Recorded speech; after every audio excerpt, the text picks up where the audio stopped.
Baiklah, Assalamualaikum warahmatullahi wabarakatuh. Perkenalkan, nama saya Rafael Mayura dengan NIM 23080022. Di sini saya akan dengan dosen pengampu Dr. Yeni Hayati SS Impo. Di sini saya akan mempresentasikan hasil karangan ilmiah saya, yaitu dengan judul pentingnya menjaga bahasa persatuan. Di sini dapat dilihat ada daftar isi. Yang pertama ada pendahuluan, yang kedua ada pembahasan, 3 penutup, 4 daftar pustaka. Di setiap pendahuluan di setiap daftar isi pasti memiliki subbab-subbab atau pokok-pokok dari judul yang kita buat. Di sini saya akan menjelaskan yang pertama, yaitu pendahuluan. Latar belakang. Bahasa merupakan alat komunikasi yang sangat penting bagi manusia. Bahasa digunakan untuk menyampaikan informasi, ide, gagasan, dan persatuan. Bahasa juga berperan dalam pemersatu bangsa. Di Indonesia, bahasa yang mempersatukan bangsa Indonesia adalah bahasa Indonesia. Bahasa Indonesia memiliki banyak fungsi. Bahasa ini digunakan dalam berbagai bidang kehidupan seperti pendidikan, pemerintahan, ekonomi, sosial, dan budaya.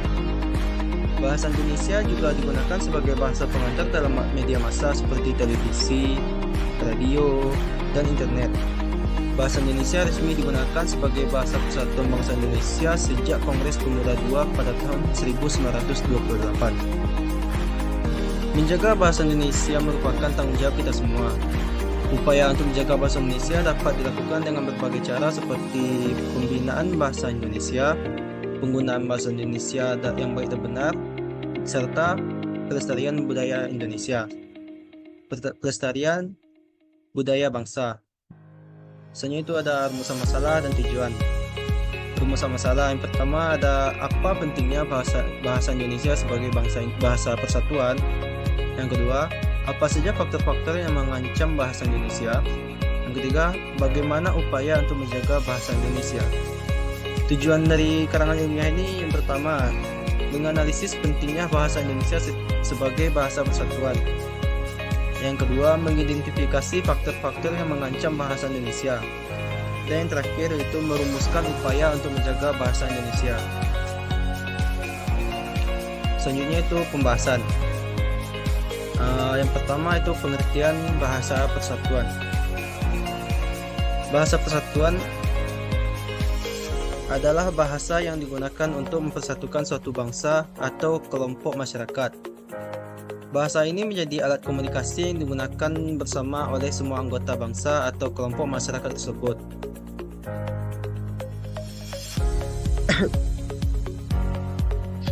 Meskipun mereka memiliki bahasa daerah atau bahasa ibu yang berbeda-beda. Bahasa persatuan berperan penting dalam memperkuat identitas nasional dan suatu bangsa. Menurut Ramlan, tahun 2007 dalam bukunya Bahasa Indonesia, Sebuah Kajian Struktural, bahasa Indonesia adalah bahasa yang memiliki sistem tata bahasa yang teratur dan sistem kosakata yang kaya. Sedangkan menurut Cair, tahun 1995 dalam bukunya Linguistik Umum, bahasa Indonesia adalah bahasa yang digunakan oleh seluruh rakyat Indonesia dan dijadikan sebagai alat komunikasi pemersatu bangsa dan bahasa pengantar dalam berbagai bidang kehidupan. Selanjutnya, bahasa persatuan sebagai sarana komunikasi efektif. Selain memperkuat identitas nasional, bahasa persatuan juga berperan sebagai sarana komunikasi yang efektif dalam berbagai bidang kehidupan. Menurut penelitian yang dilakukan oleh Wijayanti 2018, penggunaan bahasa persatuan dalam bidang pendidikan dapat meningkatkan pemahaman siswa terhadap materi pelajaran. Sementara itu, dalam bidang pemerintahan, penggunaan bahasa persatuan dapat menjamin penyampaian informasi yang jelas kepada masyarakat. Menurut Wibowo tahun 2020. Dengan demikian, bahasa persatuan menjadi sarana komunikasi yang efektif dan memudahkan pertukaran informasi di seluruh wilayah negara. Selanjutnya itu fungsi bahasa Indonesia. Yang pertama, sebagai alat komunikasi nasional. Fungsi utama bahasa Indonesia adalah sebagai alat komunikasi nasional yang memungkinkan seluruh rakyat Indonesia untuk berinteraksi dan saling memahami. Bahasa ini menjadi jembatan penghubung antara suku bangsa dan budaya, mempersatukan bangsa dalam satu identitas nasional. Menurut Alice Jahbana tahun 1976. Yang kedua itu bahasa pemersatu bangsa. Bahasa Indonesia berperan sebagai pemersatu bangsa melampaui batas-batas suku, agama, dan ras. Kemampuannya untuk menyatukan dan memperkuat identitas nasional menjadikannya pilar penting dalam membangun persatuan dan kesatuan bangsa. Yang ketiga, bahasa sebagai bahasa resmi negara.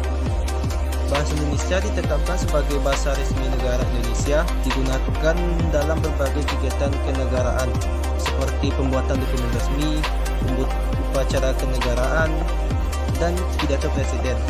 Hal ini menunjukkan kedaulatan dan martabat bangsa Indonesia. Dan fungsi yang keempat itu sebagai bahasa Indonesia sebagai pengantar pendidikan. Bahasa Indonesia digunakan sebagai bahasa pengantar dalam dunia pendidikan di Indonesia, mulai dari jenjang pendidikan dasar hingga pendidikan tinggi. Hal ini bertujuan untuk menyeragamkan sistem pendidikan. Hal ini bertujuan untuk menyeragamkan sistem pendidikan dan memastikan semua anak Indonesia dapat mengakses pendidikan dengan baik. Dan fungsi yang terakhir itu sebagai bahasa budaya. Bahasa Indonesia juga berfungsi sebagai bahasa budaya. Bahasa ini digunakan dalam berbagai karya sastra, seni pertunjukan, dan tradisi budaya Indonesia. Fungsi ini penting untuk melestarikan nilai-nilai budaya bangsa Indonesia dan memperkaya khazanah kebudayaan nasional. Selanjutnya itu faktor-faktor yang mengancam kelestarian dalam pelestarian bahasa Indonesia. Di sini ada 3 faktor-faktor yang mengancam. Saya akan menjelaskan yang pertama, yaitu pengaruh bahasa asing yang semakin marak. Globalisasi dan kemajuan teknologi informasi dan komunikasi membuka akses terhadap bahasa asing dengan mudah. Penggunaan bahasa asing, terutama bahasa Inggris, dalam berbagai bidang kehidupan seperti pendidikan, media massa, dan perdagangan semakin marak. Yang kedua itu penggunaan bahasa yang tidak kaku dan tidak sesuai kaidah, seperti penggunaan bahasa gaul, bahasa prokem, dan bahasa yang tidak baku semakin marak di kalangan masyarakat, terutama generasi muda. Kurangnya pengetahuan dan pemahaman masyarakat terhadap kaidah bahasa Indonesia yang baik dan benar juga menjadi faktor yang mempengaruhi situasi ini. Yang ketiga itu perkembangan teknologi yang pesat dan pengaruh media massa. Perkembangan teknologi yang pesat dan pengaruh media sosial seperti internet dan media sosial membawa perubahan dalam cara berkomunikasi dan penggunaan bahasa.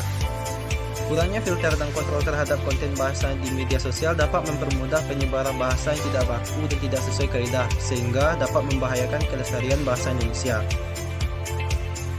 Selanjutnya itu upaya pelestarian bahasa persatuan. Menjaga kelestarian bahasa Indonesia merupakan tanggung jawab bersama untuk memastikan bahasa ini tetap lestari dan berkembang di tengah gempuran modernisasi dan globalisasi. Di sini upaya-upaya yang saya jelaskan ada 4 buah. Yang pertama ada meningkatkan penggunaan bahasa Indonesia yang baik dan benar. Menerapkan kaidah bahasa Indonesia dengan baik dan benar dalam komunikasi lisan maupun tulisan. Hal ini dapat dilakukan dengan mempelajari tata bahasa, ejaan, dan kosakata bahasa Indonesia secara menyeluruh. Menggunakan bahasa Indonesia yang baku dalam situasi resmi dan formal seperti dalam pidato, surat resmi, dan laporan ilmiah. Hal ini juga untuk menjaga martabat dan profesionalisme bahasa Indonesia. Yang kedua itu melestarikan budaya dan tradisi bangsa yang menggunakan bahasa Indonesia. Menjaga dan melestarikan budaya dan tradisi bangsa yang menggunakan bahasa Indonesia seperti seni tari, seni musik, dan seni pertunjukan. Hal ini dapat dilakukan dengan mengikuti dan mempromosikan kegiatan budaya yang menggunakan bahasa Indonesia.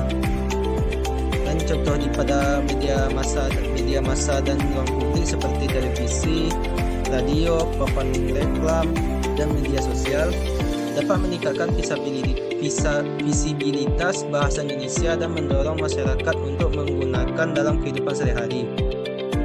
Yang Yang ketiga yaitu memperkuat pengajaran bahasa Indonesia di sekolah-sekolah. Meningkatkan minat dan motivasi siswa untuk belajar bahasa Indonesia dengan mengadakan berbagai kegiatan menarik dan kreatif seperti lomba baca puisi, debat bahasa Indonesia, dan festival budaya. Hal ini dapat membantu siswa memahami dan mencintai bahasa Indonesia.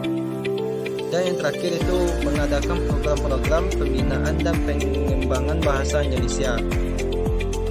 Membentuk lembaga seperti contohnya itu membentuk lembaga pembinaan dan pengembangan bahasa Indonesia yang bertugas untuk merumuskan kebijakan dan strategi untuk menjaga dan mengembangkan bahasa Indonesia. Hal ini penting untuk memajukan upaya pelestarian bahasa Indonesia dilakukan secara seluruh dan sistematis. Selanjutnya bab 3 itu penutup. Kesimpulan. Bahasa Indonesia merupakan bahasa persatuan bangsa yang memiliki peran penting dalam kehidupan masyarakat Indonesia. Bahasa Indonesia berfungsi sebagai alat komunikasi nasional, pemersatu bangsa, bahasa resmi negara, bahasa pengantar pendidikan, bahasa media massa, bahasa budaya, dan bahasa pengembangan ilmu pengetahuan dan teknologi. Oleh karena itu, perlu dilakukan berbagai upaya untuk menjaga bahasa Indonesia.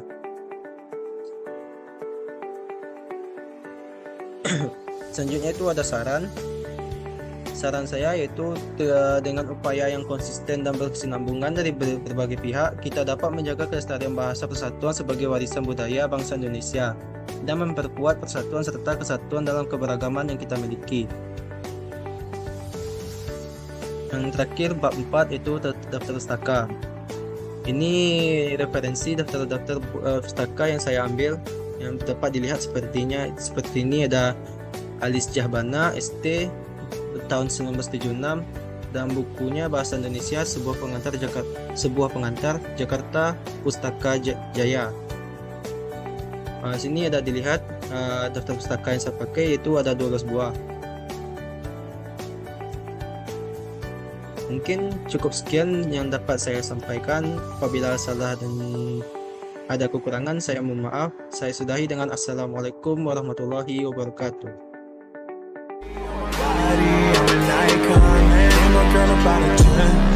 I should fuck her in the best.